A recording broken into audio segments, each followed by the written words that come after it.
قابل احترام اللہ تبارک و تعالیٰ کے فضل اور اس کی توفیق سے اس ماہ مبارکہ کے اس جمعے میں اللہ نے ہمیں بیٹھنے کی سعادت نصیب فرمائی۔ ہم پچھلے 2 جمعوں میں اس بات کو سیکھ چکے ہیں کہ میلاد اور ولادت کے تذکرے اللہ تبارک و تعالیٰ کی سنت ہے اور اس نے اپنی کتاب لا ریب میں کر چھوڑے ہیں۔ میں تو کم از کم اس نتیجے پہ پہنچا آپ لوگوں کو جمعہ پڑھانے کی غرض سے، جو میں نے مطالعہ کیا، کہ مسئلہ میلاد کا نہیں بلکہ مسئلہ مزاج کا ہے۔ تو ہمارے مزاج میں جو ایگریسونیس ہے، شدت پسندی ہے سیلیبریشن میں اور اس پر تنقید میں، اس نے اس ایک اعلیٰ قسم کے ذکر کو ہمارے اندر ڈسپیوٹڈ بنا دیا ہے۔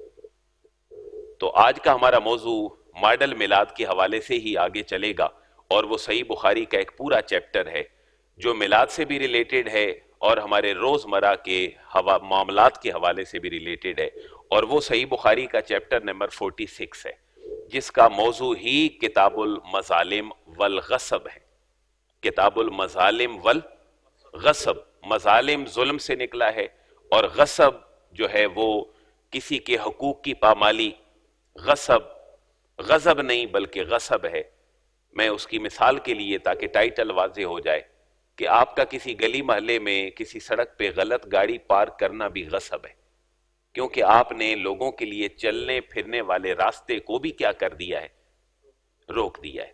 مثال کے لیے میں کہہ رہا ہوں، اس کی احادیث تو پھر مزید آگے چلیں گی کہ کتاب المظالم والغصب، کہ آپ جو ظلم کرتے ہیں اور زیادتیاں کرتے ہیں لوگوں پہ، اس کے اوپر امام بخاری نے ایک پورا چیپٹر لکھا صحیح بخاری میں، اور اس کا نمبر ہے 46۔ کیا نمبر ہے؟ اس کو آپ جا کے پڑھیں بھی خود گھر میں۔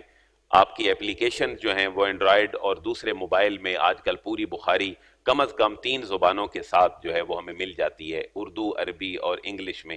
تو اس کو جا کے خود پڑھیں۔ ظاہر ہے جمعے پہ تو ساری باتیں ہو نہیں سکتی، لیکن یہ ماڈل میلاد میں اس لیے کہہ رہا ہوں کہ ہم نے میلاد کا تذکرہ صرف میلاد تک ہی رکھ چھوڑا ہے۔ یعنی ہم وضو کر کے بیٹھ گئے، پڑھنی کیا تھی؟ نماز، لیکن ہم نے وضو پختہ کر لیا، نماز کی طرف جانے میں ہمارے لیے مسائل ہو گئے۔ تو میلاد حضور کی ولادت اور حضور کی محبت کے تذکرے کا نام تھا، ہم نے صرف کر چھوڑا جس کے لیے یہ سنگ میل اور سیڑھی تھا، ہم نے اس کام کو چھوڑ دیا۔ اس لیے یہ جو ہمارے موضوع چلتے ہیں، میں نے تھوڑا سا لنک کر دیا ہے اس کو، کہ ہمارے ماڈل میلاد کیسے ہونے چاہیے۔ تنقید والے دوستوں کے لیے بھی یہ محبت بھرا پیغام ہے، اور سیلیبریشن میں انتہائی لیول پر جانے والوں کے لیے بھی یہ پیغام ہے کہ ہم انسانوں کے ساتھ وہ سلوک کریں جو اللہ نے ہمیں سکھایا ہے۔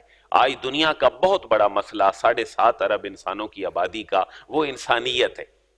دیکھیں، یہودی عیسائیوں کو، عیسائی مسلمانوں کو، بدھسٹ سب کو، ہندو، سکھ، پوری دنیا میں مسئلہ اصل ہیومینٹی اور انسانیت کا ہے، اور اسلام بھی ہمیں کیا سکھاتا ہے؟ صرف انسانیت۔ میں آپ کو ایک جملہ عرض کر دوں، یہ موضوع اور ہے، آج کا موضوع ہمارا نہیں ہے، کہ اسلام کا پورا خلاصہ، اسلام سے مراد حضرت آدم سے لے کر رسول اللہ تک ساری تعلیمات کو ماننے والے کون ہیں؟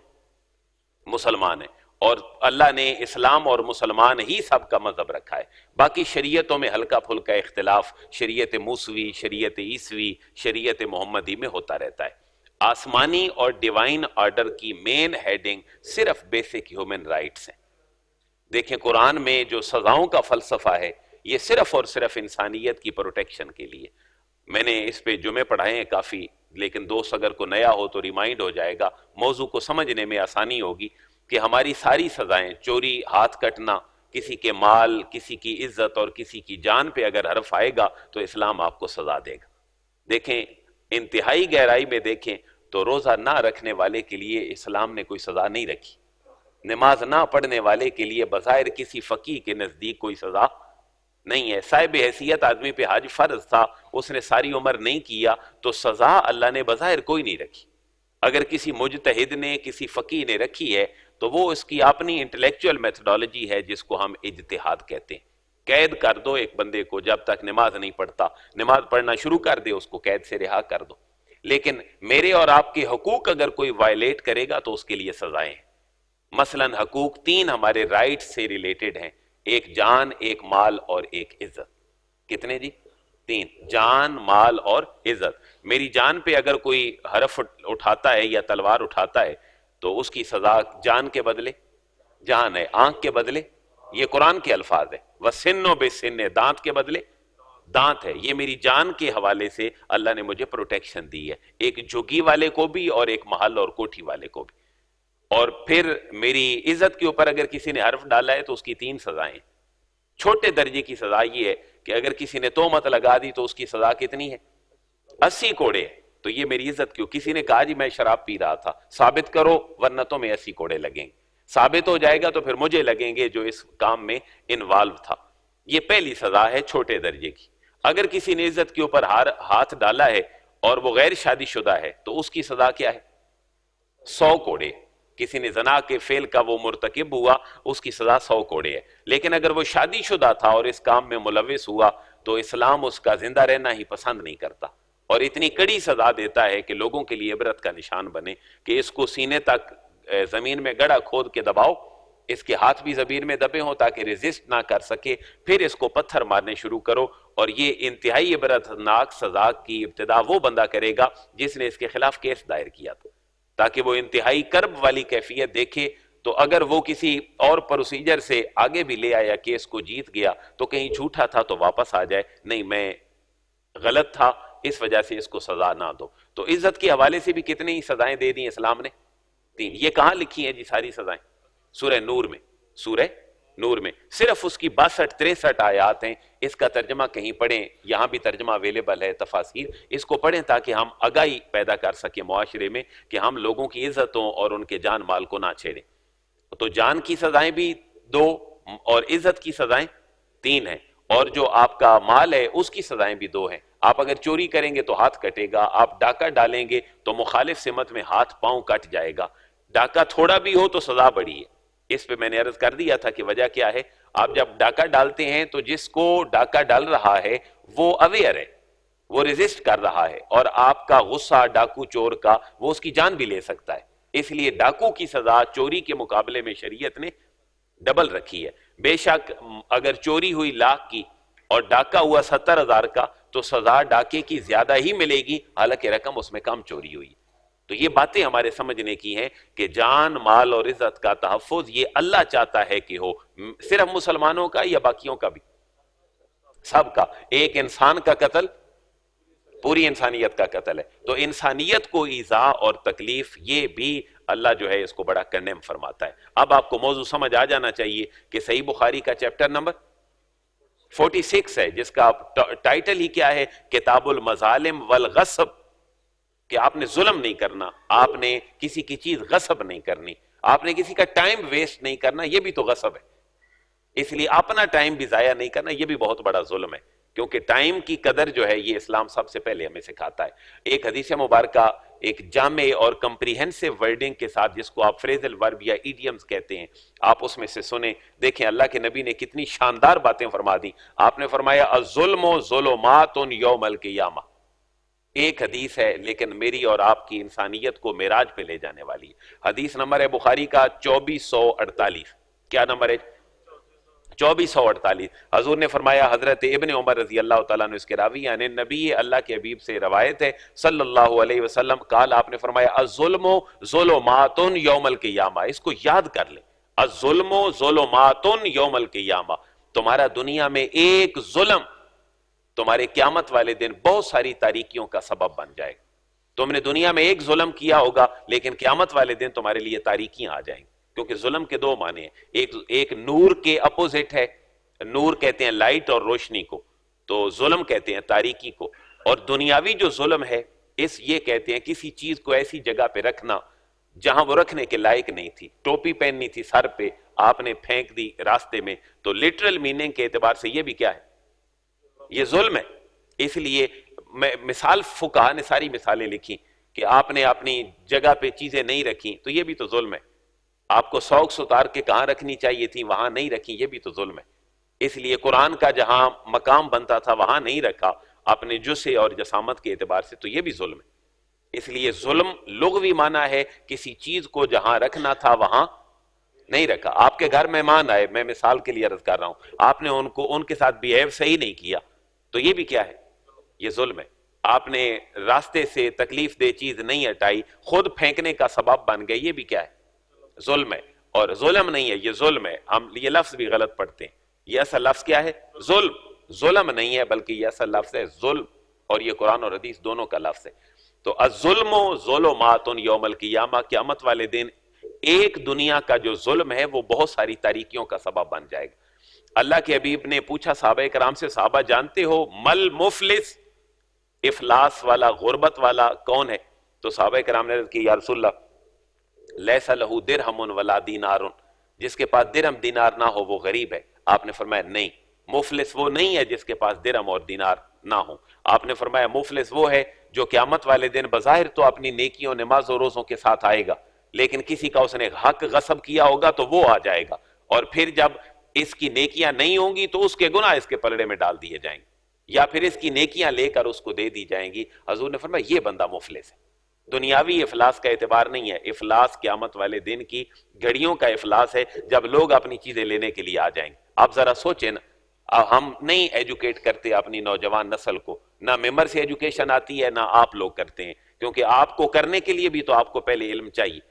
ہمارے بچے لباس ٹھیک نہیں پہنتے، آپ شکوہ کرتے ہیں ان کے لباس ٹھیک نہیں ہے، ان کا کھانا پینا ٹھیک نہیں ہے، ان کا اٹھنا بیٹھنا ٹھیک نہیں ہے، ان کے رویے ٹھیک نہیں ہیں. مجھے کینال ویو کی ایک خاتون کا فون آیا 2-3 دن پہلے، وہ کہتی ہیں میرا بچہ میری بات نہیں مانتا، ایک ہی بیٹی اور ایک ہی میرا بیٹا ہے، میں کیا کروں، اس کو کون سا دم کو بتائیں، کو ذکر بتائیں. تو اولاد کو آپ نے بگاڑ دیا. اب دم درود سے تو آپ کی اولاد ٹھیک نہیں ہوتی. اگر ایسے ہوتی تو پھر دم درود حضور فرماتے طائف میں نہ جاتے. اللہ کا کلام اتر رہا تھا حضور کے اوپر، حضور یہیں سے پڑھ کے پھونک دیتے، طائف والے مومن ہو جاتے. حضور مکے کی صعوبتیں برداشت نہ کرتے، آپ دامی کو پڑھ دیتے. اس وقت تو سچا سچا قرآن نازل ہو رہا تھا، وہ میری اور آپ کی تعویلات کا سبب بھی نہیں بنا تھا کہ کسی عالم نے اور انٹرپریٹیشن کر دی، کسی نے اور کر دی. تو میرے بھائیو، تربیت اولاد کبھی دم درود سے نہیں ہوتی.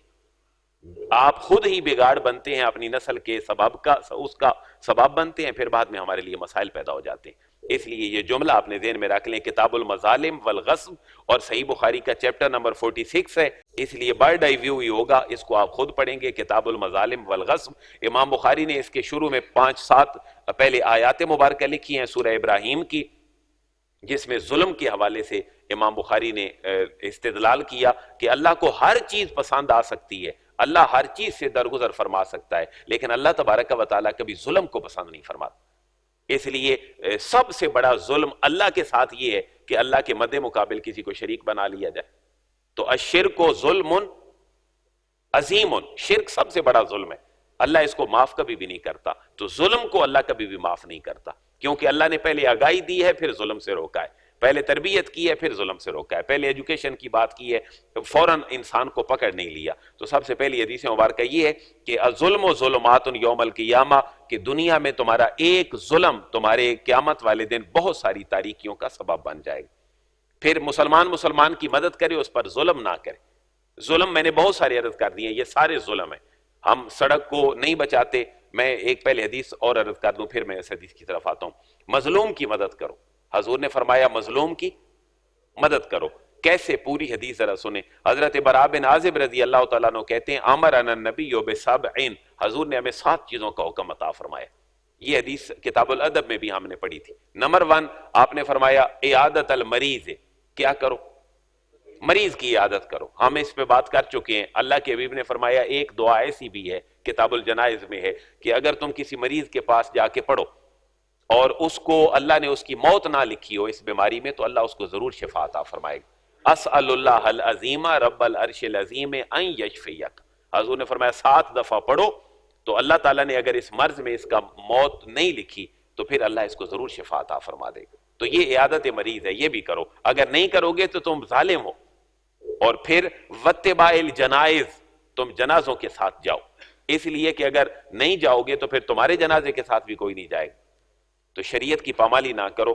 پھر فرمایا وتشمیت العاطس، کسی کو چھینک آئے تو اس کی چھینک کا جواب دو. ورد السلام، اور اگر کوئی سلام کرے تو اس کے سلام کا جواب دو. ونصر المظلوم، جس کے لیے میں نے حدیث پوری پڑھی ہے. پھر حضور نے فرمایا مظلوم کی مدد کرو. کیوں؟ میں نے اس پہ بھی بات کی تھی کہیں، کیونکہ دروس زیادہ ہوتے ہیں ذہن میں نہیں رہتا کہ کہاں بات کی ہے. اللہ کے حبیب نے فرمایا مظلوم کی مدد کرو. کیوں؟ اگر تم مظلوم کی مدد نہیں کرو گے تو یہ مظلوم کل ظالم بن جائے گا، پھر تمہارا یہ ظلم ہوگا اور پھر دنیا میں بھی تاریکی ہوگی اور مرنے کے بعد تمہارے لیے بھی تاریکی ہوگی۔ اس لیے یہ جہاں پر بھی کنٹریکٹس ہوتے ہیں، مارکیٹوں میں، باہر کہیں سڑک پہ، جہاں ہم مامے خان بن کے کہتے ہیں چھوڑو جی چلو چلو اپنے راستے پہ چلو، دو بندے جھگڑ رہے ہوں، آپ انوالو ہوئے ہیں تو آپ شریعت کے مطابق ان کے اندر فیصلہ کروا دیں۔ دو گاڑیاں لگ گئیں، آپ نے کہا جی چلو دونوں کوئی بات نہیں جی معاف کر دو، ایک کا نقصان ہو گیا 50,000، دوسرے کی غلطی ہے، تو آپ مسند صدارت اور انصاف پہ بیٹھے ہیں تو آپ کو چل چلاؤ تو نہیں کرنا چاہیے، آپ کو تو پورے انصاف کی بات کرنی چاہیے۔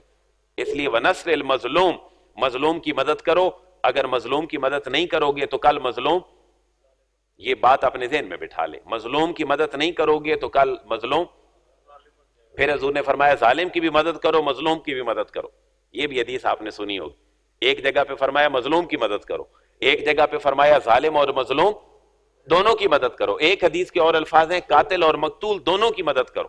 عرض کیا کہ حضور مقتول اور مظلوم کی مدد تو سمجھ آتی ہے لیکن قاتل اور ظالم کی مدد کیسے کریں؟ تو کیا جواب دیا بھلا حضور نے؟ آپ نے فرمایا ظالم کو ظلم سے بچا روک لو اور قاتل کو کسی کو قتل کرنے سے روک لو، یہ قاتل کی مدد ہے۔ اس لیے اس معاشرے میں جتنی خرابیاں ہیں وہ میرے اور آپ کے انداز تبلیغ کے مرجھا جانے کی وجہ سے ہیں۔ مظلوم کی مدد کرو، وَإِجَابَةِ الدَّاعِی، کوئی اگر تمہیں دعوت دے تو اس کی دعوت قبول کر لو، وَإِبْرَارِ الْمُقْسِمِ، اور اگر قسم اٹھاؤ تو قسم کو بھی پھر پورا کر لو۔ ایک اور حدیث مبارکہ ایسی سے ملتی جلتی تھی، جب راستے میں بیٹھا نہ کرو، یہ بھی ظلم کے اندر ہے، یہ کتاب الادب کے اندر بھی ہے، کتاب الجنائز کے اندر بھی ہے، کتاب المظالم کے اندر بھی ہے۔ وہ حضور نے فرمایا کہ راستوں پہ کھڑے نہ ہوا کرو۔ صحابہ نے یہ ماڈل میلاد ہے نا ہمارا، ہم لوگوں کو یہ بات سمجھائیں کہ رسول اللہ کی سیرت طیبہ کیا ہے۔ آپ نے فرمایا راستوں پہ کھڑے نہ ہوا کرو، تو صحابہ نے کیا عرض کیا تھا؟ یہ پتہ چلے نا میں محنت سے اگر جمعہ پڑھاتا ہوں تو آپ کی طرف سے بھی تو کوئی ریسپانس آئے۔ صحابہ نے عرض کیا حضور ہم راستوں پہ کھڑے ہونے کے علاوہ تو چارہ کار کوئی نہیں، ہمارے گھر میں تو کوئی ڈرائنگ روم نہیں ہے جہاں لوگوں کو بٹھائیں اور اپنا وقت ضائع کریں، جی مہمان آ رہے ہیں اور ایک آرٹیفیشل زندگی میں ان کے لیے 5 گھنٹے ہم برباد کر دیں۔ مسلمان کا وقت قیمتی ہے، قرآن کہہ رہا ہے کسی کے گھر جاؤ کھانا کھاؤ اپنا راستہ لو، وہاں بیٹھ کر نہ ان کا وقت ضائع کرو نہ اپنا وقت ضائع کرو۔ حضور نے فرمایا کسی کے گھر جاؤ تب بھی آداب کا خیال رکھو، اور اگر راستے میں کھڑے ہونا پڑے تو پھر راستے کے حقوق ادا کر لیا کرو۔ صحابہ کرام نے عرض کیا حضور راستے کا حق کیا ہے؟ تو آپ نے کیا فرمایا؟ غض البصر، اپنی نگاہ نیچی رکھا کرو اگر تمہیں کھڑا ہونا پڑ جائے راستے میں، اور تکلیف دہ چیز کو راستے سے ہٹا دو اور تکلیف دہ چیز پھینکنے کا سبب نہ بنو۔ یہ آپ نوجوان نسل کو بتائیں، یہ آپ جو پان کھانے والے لوگ ہیں، میں مثال دے رہا ہوں کہ جہاں پان کھایا تھوکا، وہ چاند تارا بنا ہے دیوار پہ، چاند تارا بنا ہے کہیں گلی میں محلے میں، تو یہ بھی تو عزا ہے، یہ عزا ہے جو ہم لوگوں کو دیتے ہیں۔ غلط گاڑی پار کر دی، یہ ایذا ہے جو ہم لوگوں کو دیتے ہیں۔ بہت ساری چیزیں ہیں، اونچی آواز میں آپ نے ڈیک لگا دیا شادی پہ، انتہائی اونچی آواز میں آپ نے سپیکر لگا دیا اپنی محفلوں میں، مذہبی محفلیں تھی یا دنیاوی، اور آپ کہتے ہیں یہ ثواب ہے، آپ نے لوگوں کو تو خراب کر دیا، یہ بھی تو ایذا ہے، آپ لوگوں کو سونے نہیں دے رہے۔ اس لیے یہ ماڈل میلاد ہے کہ حضور نے فرمایا راستوں کے کیا کرو؟ حق ادا کرو۔ یہ جو ظالم اور مظلوم کی مدد والی حدیث ہے یہ 2443 نمبر حدیث ہے۔ حضرت انس بن مالک رضی اللہ تعالیٰ عنہ کہتے ہیں کہ حضور نے فرمایا انصر اخاک ظالما او مظلوما، اپنے بھائی کی مدد کرو خواہ وہ بھائی ظالم ہو یا مظلوم ہو، اس کی مدد ضرور کرو۔ اور پھر پوچھا گیا حضور کیسے ہم مدد کریں؟ فکیف ننصرہ ظالما، ہم ظالم کی مدد کیسے کریں؟ آپ نے فرمایا تاخذ فوق یدہ، اس کے ہاتھوں کو پکڑ لو، اس کے ہاتھوں پہ ہاتھ رکھ لو، تاخذوا فوق یدیہ، آپ نے فرمایا تم اس کے ہاتھوں پہ ہاتھ رکھ دو، اس کے ہاتھ کو پکڑ لو ظلم سے، یہ بھی تمہاری اس کی مدد ہے۔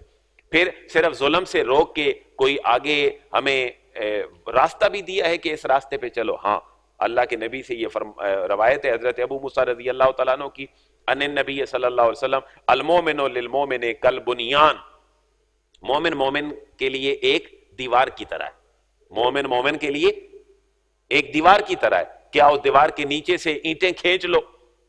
آج کل تو یہی تقاضا ہے نا ہمارے بھائی چارے کا کہ جہاں کو کھڑا ہے آپ اس کو سٹینڈ نہیں کر سکتے تو آپ اس کی لیگ پولنگ شروع کر دیں، ہر جگہ پہ یہی معیار ہے، حالانکہ ایک دوسرے سے ہمارے جو مفادات ہیں وہ بھی وابستہ نہیں ہوتے، پھر بھی ہم لیگ پولنگ ضرور کرتے ہیں۔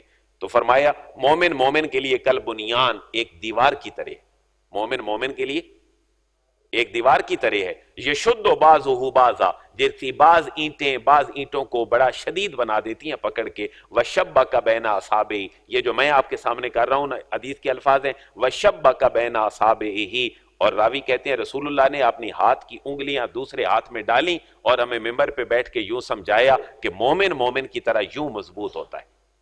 تو یہ اللہ کے نبی کا انداز تبلیغ تھا جب آپ لوگوں کو باتیں فرماتے تھے۔ تو ظلم ایک قیامت والے دن بہت سارے مظالم اور تاریکیوں کا سبب بن جائے گا، میں نے اس پہ بات کر دی۔ اس پورے اگر ہم تائرانہ نگاہ پھیرتے جائیں تو عورت کے حقوق کی بات ہے، دیکھیں فقہا نے یہ بھی مثالیں لکھی ہیں، اگر ایک عورت ڈیلیوری کی کیفیت میں مبتلا ہے اور ایک دائی ایک لیڈی ڈاکٹر دایا وہ اس کے کیس میں انوالو ہے، تو فقہا نے یہ لکھا ہے کہ انسانی جان کو خطرہ ہے، وہ اپنی نماز بھی قضا کر سکتی۔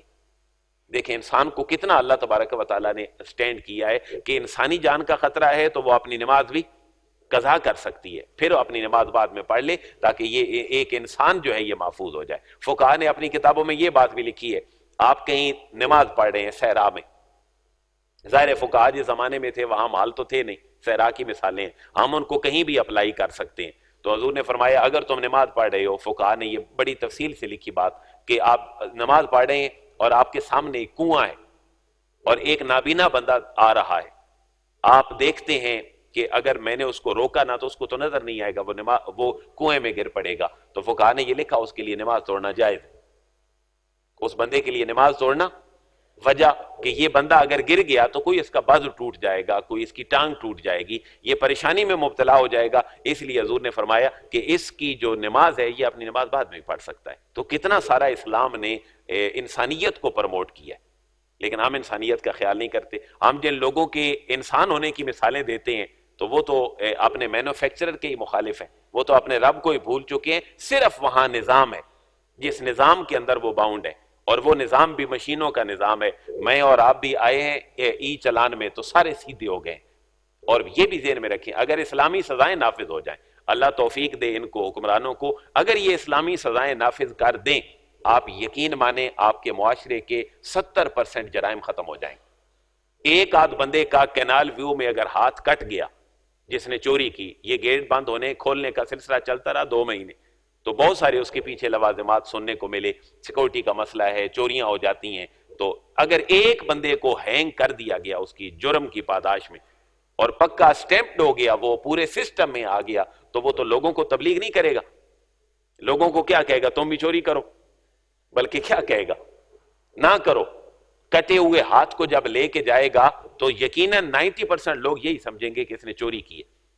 اس لیے سرے عام کوڑے مارنے کا جو تصور ہے، یہ کوئی مانے نہ مانے، کوئی اپنی جدیدیت میں، ماڈرنٹی میں، پوسٹ ماڈرنٹی میں جہاں بھی چلا جائے، آخر اسلام کی بات وہی ہے جو اسلام نے کی ہے، اس میں یقیناً لوگوں کا فائدہ موجود ہے۔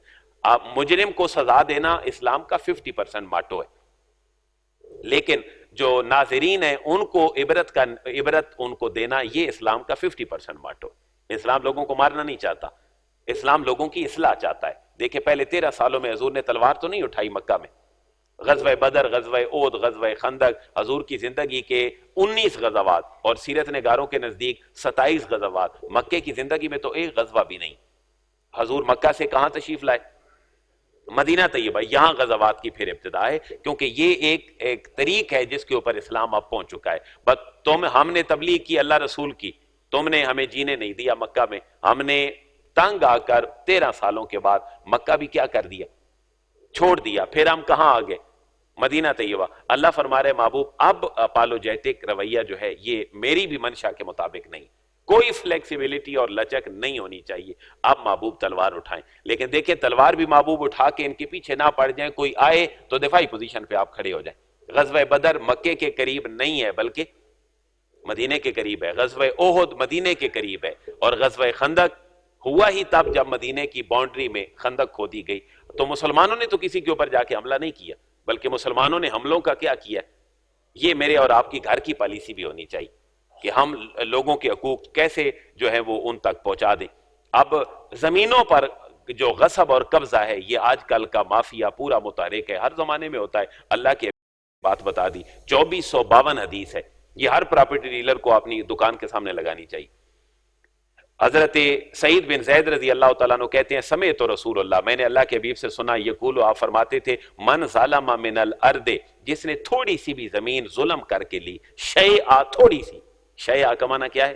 تھوڑی سی، من ظلم من الارض شیئا، جس نے تھوڑی سی بھی زمین کے اوپر ظلم کی وجہ سے قبضہ کیا، توّکہو من سبع اردین، تو وہ ملٹیپل 7 کر کے، ملٹیپل 7 کر کے اس کو قیامت والے دن اس کے گلے میں ہار بنا کر پہنایا جائے گا۔ اس میں تو کوئی دیوبندی بریلوی اہل حدیث کا اختلاف نہیں ہے، کیا کہتے ہیں؟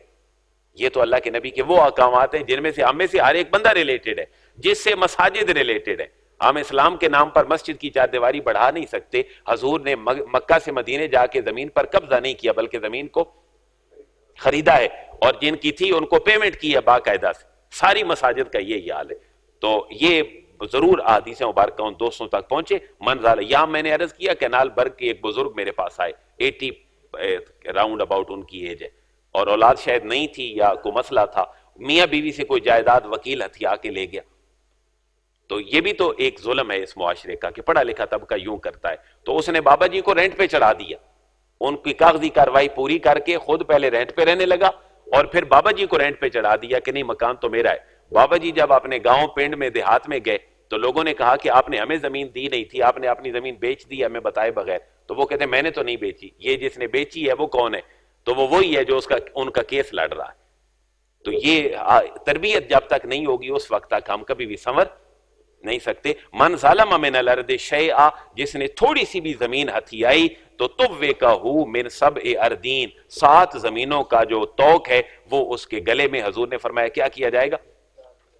ڈال دیا جائے گا اور لٹکا دیا جائے گا۔ دیکھیں ہم عورتوں پہ تنقید کرتے ہیں، ہمارے گھر کی خواتین ٹھیک نہیں ہیں، بیوی بڑی منہ ماری کرتی ہے۔ سوچے ذرا، میں اور آپ بھی سوچیں، یہ حدیث، یہ 2457 نمبر حدیث ہے، حضرت اما عائشہ سے یہ حدیث مروی ہے، اور آپ فرماتی ہیں حضور نے فرمایا ان ابغض الرجال الی اللہ الد الخصام، اللہ کے ہاں سب سے ناپسندیدہ آدمی وہ ہے جو اپنی جھگڑالو طبیعت رکھتا ہے۔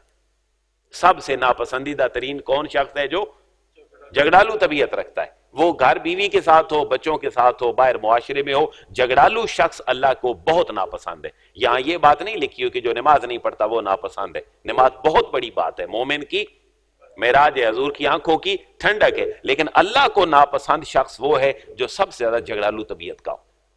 ایسے ہی جاتے جاتے ہی کہیں پکڑ لے کسی بندے کو اور لیگ پولنگ شروع کر دے، دوسری بندے کی باتیں شروع کر دے، غیبت کی طرف آ جائے، جھوٹ کی طرف آ جائے، معاشرے کو بے حیائی کی طرف لے جانا شروع کر دے، حضور نے فرمایا یہ جھگڑالو قسم کا جو آدمی ہے یہ کبھی بھی جو ہے وہ پسند نہیں ہے۔ باقی میں احادیث مبارکہ کچھ بیان کر چکا ہوں۔ تو ظلم کے حوالے سے میرے بھائیو یہ میلاد کا پیغام ہے۔ حضور کی محبت پیدا کرنا میلاد کی محفل کا سب سے بڑا مقصد ہے۔ اگر وہ محبت پیدا ہو رہی ہے آپ سیدھے ٹریک پہ جا رہے ہیں، اگر محبت پیدا نہیں ہو رہی، کسی اور سسٹم کی محبت پیدا ہو رہی ہے تو پھر ہم سیدھے راستے پہ نہیں۔ نہ آپ کی تبلیغ کام کر رہی ہے، نہ آپ کی تنقید کام کر رہی ہے۔ آپ کو حضور کا مشن اپنانا پڑے گا، اور کتنا سارا مشن دیکھیں، ظلم کی بات ہے، انسانوں سے صرف ظلم نہیں ہوتا، زمینوں پہ قبضے صرف ظلم نہیں ہوتا، بلکہ کسی جانور کو اذیت دینا بھی ظلم ہوتا ہے۔ دیکھیں کتنی بڑی تربیت ہے انسانوں کی جو اللہ کے حبیب نے فرما دی۔ یہ بھی صحیح بخاری کی حدیث ہے، 2466 نمبر حدیث ہے، حضرت ابو ہریرہ رضی اللہ تعالیٰ عنہ سے مروی ہے ان النبی صلی اللہ علیہ وسلم قال، حضور نے فرمایا بین رجل بطریق اشتد علیہ العطش، ایک بندہ کہیں جا رہا تھا، راستے میں اس کو شدید پیاس لگی، فوجد بئرا، اس نے ایک کنواں دیکھا، فنزل فیہا، تو کیا کیا اس نے؟ نازل فیہا، تھوڑا سا عربی ذوق بھی بنایا، نازل فیہا، اس میں نازل ہوا، کنویں میں اتر گیا کسی کیفیت میں، فشاربا، اس نے وہاں سے پانی پیا، ثم خرج، پھر باہر نکل آیا، جب باہر نکلا تو فیضا کلب یلحس، ایک کتا باہر بیٹھا تھا جو پانی جو ہے اس کے لیے ہانپ رہا تھا، جیسے کتے ہانپتے ہیں اپنی زبان نکال کے۔ تو فقال الرجل، بندہ اپنے دل میں خیال کرنے لگا، لقد بلغ هذا الكلب من العطش مثل الذي كان بلغ مني، اس کو اتنی ہی تکلیف ہو رہی ہے شدت پیاس کی وجہ سے جتنی یہ پانی پینے سے پہلے مجھے ہو رہی تھی۔ فنزل البئر، پھر وہ دوبارہ کنویں میں نازل ہوا، فملا خفہ، اپنا موزہ اور اپنا جوتا چمڑے کا بنا ہوا اس کو پانی سے بھرا، فسقل الکلب، اس نے یہ پانی کتے کو پلا دیا، فشکر اللہ لہ فغفر لہ، اللہ نے اس کا یہ عمل پسند کیا، فغفر لہ، بندے کی بخشش فرما دی۔ بندے کو معاف کر دیا. قالوا یا رسول اللہ, صحابہ نے جب یہ بات سنی تو عرض کیا یا رسول اللہ وَإِنَّ لَنَا فِي الْبَهَائِمِ لَأَجْرًا, حضور جانوروں میں بھی ہمارے لیے اجر ہے, ہم اگر جانوروں کے ساتھ بہتر سلوک کریں تب بھی ہمارے لیے اجر ہے. فقالا, آپ نے فرمایا فی کل ذات کبد رطبۃ اجر, ہر تر جگر والی چیز کے ساتھ تمہارا اچھا سلوک, اس میں تمہارے لیے اجر. اس میں کتا ہو سکتا ہے, بلی ہو سکتی ہے, پرندے ہو سکتے ہیں, تو کتنا وسیع نظام دیا ہے. یہ ایک اور اللہ کے نبی سے یمیت الاذان طریق صدقۃ, اگر تمہارے پاس پیسے نہیں ہیں اور تم صدقہ کرنا چاہتے ہو تو کیا کرو, راستے سے کوئی تکلیف دہ چیز ہٹا لو, یہ بھی تمہاری طرف سے صدقہ ہے, اللہ اس کو بھی قبول فرما دے. یہ اب آپ نے ذہن میں بٹھا لیں. ہم نے چیپٹر کون سا ریویو کیا ہے؟ نمبر 46. اس کا ٹائٹل کیا ہے؟ کتاب المظالم والغصب, ظلم اور غصب, نچوڑ لینا معاشرے کو, اس کے اوپر آپ پڑھیں. اس کے اندر تقریباً 40 پلس احادیث مبارکہ, میں تو 8-9 آپ کے سامنے پڑھ پایا ہوں. اس لیے اللہ یہ سارے مسائل جو ہمارے ہیں یہ اپنے حبیب کریم کی آمد سے ہمارے مسائل کو حل فرما دے, اور ہمارے مزاج میں اللہ تبدیلی پیدا فرما دے, اور ایک ڈیوائن جو مزاج ہے اور رویہ ہے قرآن کا, حدیث کا, رسول اللہ کی سنت کا, بزرگان دین کا, تصوف کا, اللہ وہ ہمارے اوپر غالب فرما دے. وما علیہ الا البلاغ.